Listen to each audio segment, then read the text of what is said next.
I think the fact that you have 24 winners with 4 winners per region, equally distributed, is a very strong statement that we are making, that every part of the world deserves this equal representation and equal voice.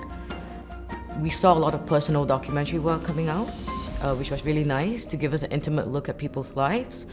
But we also had a lot of stories that were about environmental destruction by man and its impact, the coup d'etat in Myanmar, and the ongoing protests in Thailand as well, and of course the ongoing fallout from COVID all across the region.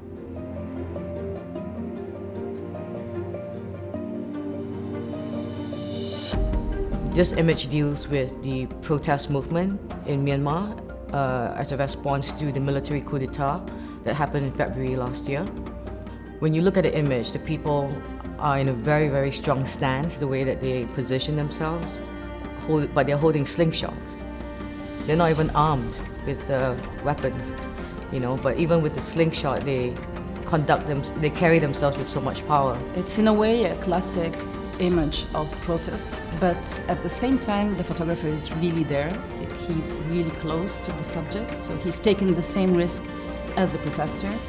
It's very important for us to remember that democracy is very fragile, and overnight things can change, like what we saw in Myanmar.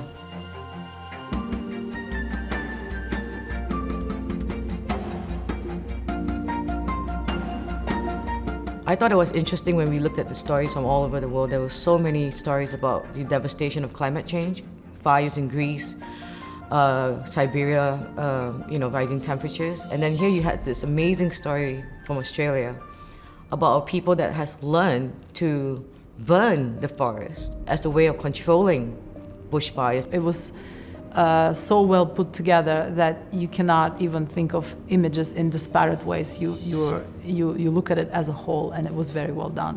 One of the images is 2 children in the forest at dark, but they are cast with an orange glow on them, and the glow came from them setting the bark of the tree on fire to use as a light source for hunting at night. And this is such a wonderful example of how we can live with nature, because fire is not a bad thing, but it has become a bad thing because of our mad rush for progress and technological development. We've pitted ourselves against nature.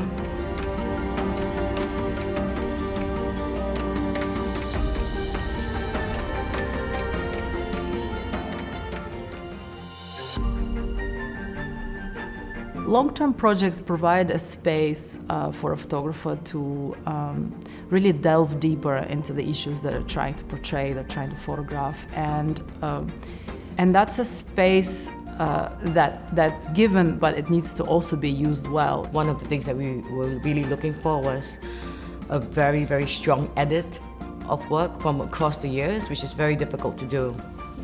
This project looks at something that is very well known in Southeast Asia. It's a problem that's been going on for a very long time, the issue of seasonal haze that affects a lot of countries in the Southeast Asia region. The black and white project shows us in a very dramatic fashion, which is actually required because this issue is so intense and important in the region, all of the ways in which the haze affects Indonesians and its environment. I was looking out for photographers who had managed to use different mediums to propel their storytelling, and I was really looking forward to being surprised by it. It takes from the 1976 protest of students at the university and the crackdown that killed a lot of people. That was erased totally, and then the photographer took the archives, was able to find the archives of that crackdown, and rebuilt a new archives in connection to protests of young people today in the same country. So it's also a way to make a bridge between generations about how people fight for democracy, human rights, And so that connection and that link is done also with highlighting a cultural symbol that is the gold thread that is used to repair broken objects that you find in the culture in Japan and that you also find in the culture of Mali on the African continent.